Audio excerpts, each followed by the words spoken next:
I'm still trying to figure out the way and the pattern and the theme and the niche I want to um, fulfill whenever I speak these videos. I'm a little tired right now. I apologize for that, but I'm hoping to infuse enough energy through the passion of the topics that this will be useful to some people. Science is an interesting beast.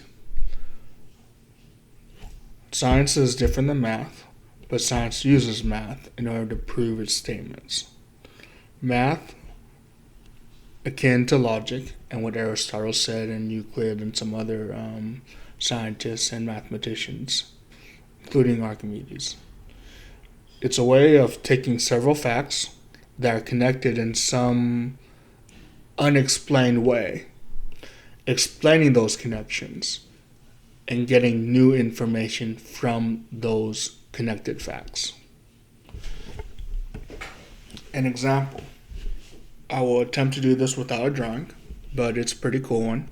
If you draw two intersecting circles, where the two circles are the same size, another way of saying it is draw two identical circles which have an intersection. Now you can draw a triangle where the two circles intersect. And you know the triangle is equilateral because each length of the triangle, each side of the triangle, is a radius of one or both of the circles. You can try this out or look it up online under Euclid's proofs on the elements. It's proof number 1. It's pretty nifty.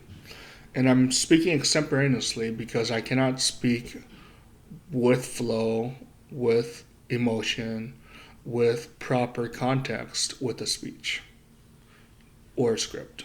So I apologize for any deviations from a topic, but something cool about Euclid is he follows a system by which he can prove not just one fact, but several facts.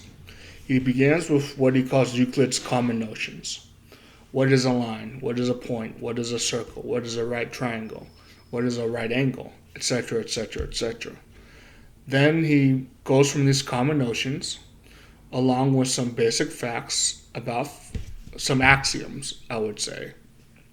Not just the 5, but also some things that we take for granted which aren't as obvious, but make sense, and we'll go with it for now to prove many, many mathematical definitions and facts.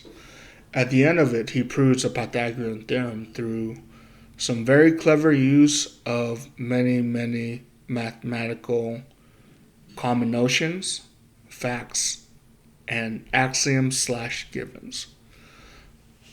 There's about many hundred proofs of the Pythagorean theorem, which is pretty cool. But this further goes into the fact. It kind of further uses as evidence that the way math works is you take common sets of knowledge and you build connections between them. And these connections result in new facts. Maybe one we can voice vocally that would be simple is how many primes exist in the integer system? Well, how do you define a prime is the first question along this investigation.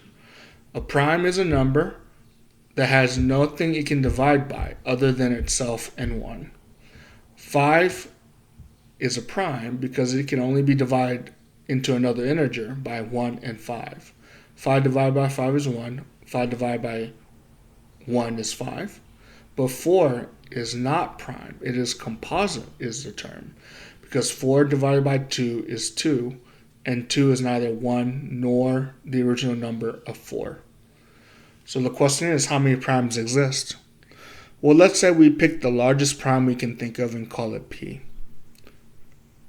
P has no multiplicative subcomponents. It cannot be divided by any other number. Now we have P. Let's say we do P plus 1. Can P plus 1 be considered prime or composite?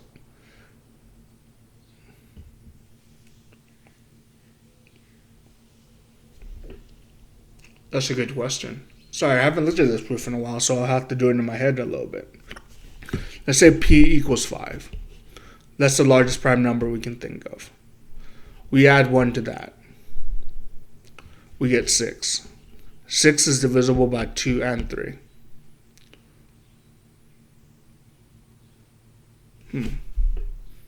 But let's say, instead of that, we add P, the largest prime, to the second largest prime. Let's say we do 2 is a prime number, 5 is a prime number, 3 is a prime number. We do 5 plus 3 to equal 8, and that is not prime. But 5 plus 2 is prime. 7. 7 plus 2 is 9. I apologize. I'm going to have to relook up this proof because I have forgotten how they did it. And this is okay. With Google now at our disposal, we can look up information we have forgotten. Unfortunately, there are very few encyclopedias these days. People have to reference information. Even the genius people at Silicon Valley, from what I've heard from many YouTube videos and talking to people, they have to look up nearly everything that they study because they forget it quite often.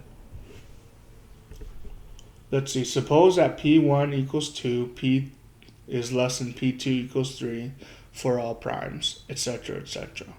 Let P equals P1 times P2 times P3, etc., etc., plus 1. Oh, so that's what they did. They multiplied the primes together and added 1. Okay, that's interesting. So let's say we have 3 primes, 2, 3, and 5. Well, that's 2 times 3 times 5, which equals 30, and we add 1 to that. And no matter what, that new number will be prime. And we can do this ad infinitum. This is similar to the induction principle where you just go on forever and ever and ever. And this proves our infinite number of primes. It's something I will reference in the video at the end. I will provide a hyperlink to the video I looked at that proves this. But anyway, I just wanted to end that. I am experimenting with trying to convey information that will be useful to an education-seeking audience. And one of the nifty tricks I just learned today is you don't have to memorize something completely. You just have to master it well enough to use it. And with the internet, you have an infinite resource that can make up for your memory losses. And I suppose that would be the lesson for today. You don't have to memorize anything. Know it well enough to use it. And if you need to look it up, look it up. That's what all the Silicon Valley pros do. They don't memorize their millions of lines of code. They do a lot of Stack Overflow references. And that's a lot of funness. Pretty cool for the people with bad memories. Don't have to memorize everything. You just have to know how to use it. Alright guys, see you later.